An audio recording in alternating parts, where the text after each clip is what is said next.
everyone, and welcome back. I'm Rick Fussell and this is the Engraving Workshop.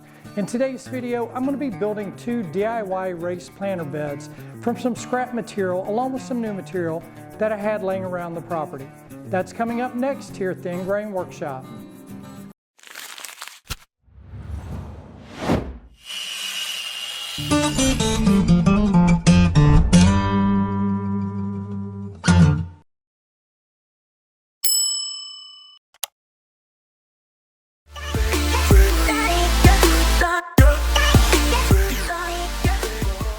While doing some spring cleaning in my shed, I came across some composite 2x4s that were given to me by my father-in-law who worked for the Tampa Transit Authority.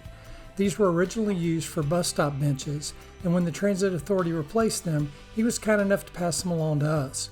I also found some pressure-treated 2x4s and a few old rusted corrugated metal panels left over from my outfeed table and miter saw station build, along with the kitchen rehab we did at Red Maple Cabin. So with this pile of scrap materials, I'm going to try to build 2 DIY raised planter beds. I'm going to start here at the miter saw by cutting the composite 2x4s down to 60 inches long. These will make up the long sides of the planters, and I'll need a total of 8 of them. Next, I'll cut another set down to 34 inches long for the short sides, and again I'll need a total of 8. Lastly, I'll cut the corner pieces to 18 inches long, and I'll need 16 of those. And somewhere along the way, once I run out of the composite boards, I'll switch over to the pressure treated 2x4s. So here's an overview of everything I've cut so far, along with a cut list. And this should be enough material for me to build 2 DIY raised planters. And don't worry if you don't have any composite material, because you can build all of this out of just pressure treated 2x4s.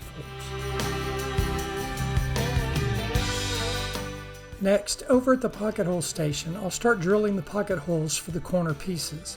I'm drilling 2 holes on each end, and on every other piece, I'll add 3 more holes along the side. This will allow me to join the corner assemblies together later on. Once the corner pieces are finished, I'll drill 2 pocket holes on each end of the short rail pieces. The long rail pieces won't need any pocket holes for this build.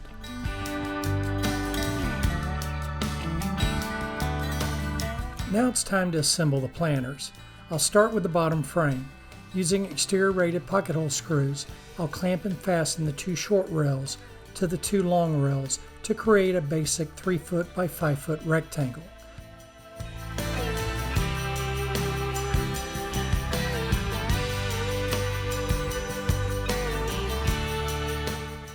With the bottom frame complete, I can start installing the corner pieces.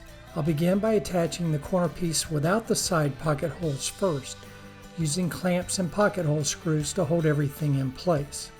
Next, I'll clamp and fasten the second corner piece, the one with the 3 side pocket holes, to the bottom frame. With both pieces installed, I can clamp and screw the 2 corner pieces together. Then I'll repeat that same process on all 4 corners.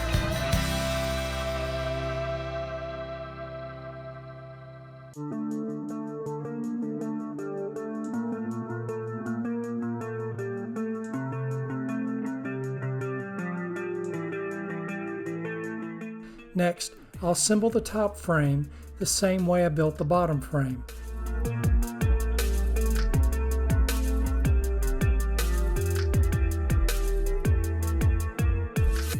Once the top frame is assembled, I'll set it on top of the corner assemblies and go around fastening it all together with clamps and pocket hole screws.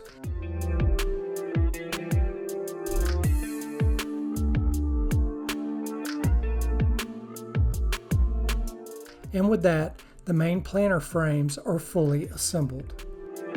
So if you regularly follow the channel, you already know I'm a big fan of the rustic look. For this planter, I'm going to use some scrap corrugated metal panels left over from my miter saw station build and a few other projects around the shop. Because most of these pieces were pretty small, I had to install them with the ribs running vertical, which also meant I ended up with quite a few seams around the sides of the planter. But honestly, I think that patchwork look adds even more character to the build. To attach the metal, I'm just using the same wood screws with rubber washers that are normally used to fasten corrugated metal panels to wood purlins. I'm not using a ton of fasteners here, just one at the top and one at the bottom of each panel, and then I'll simply work my way around the entire perimeter of the planter frame.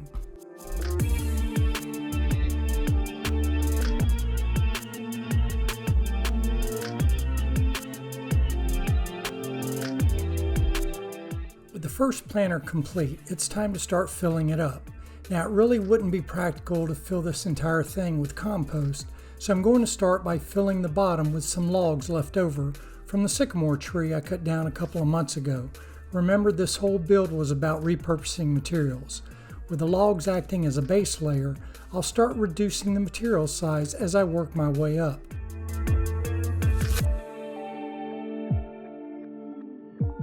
Next, I'll add a layer of twigs from that same sycamore tree. After that comes a layer of leaves.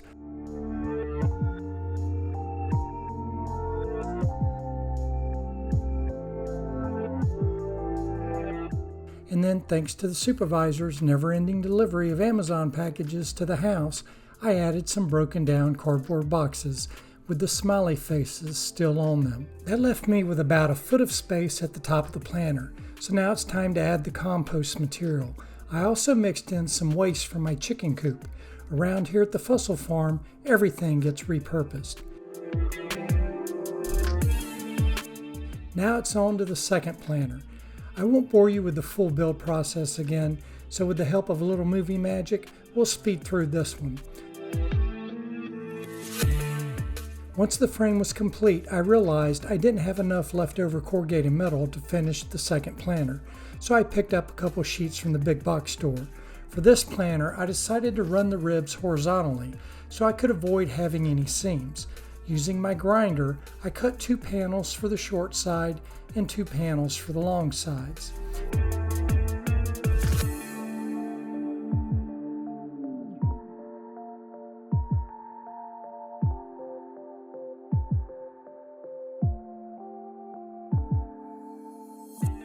Now let me know down in the comments which style you prefer, the vertical ribs with the rustic seams or the cleaner horizontal layout with the newer metal panels. Well, I hope you enjoyed the video, and if you did, then please leave it a thumbs up. If you're new to the channel and you like DIY and woodworking projects, then I highly recommend that you smash that subscribe button.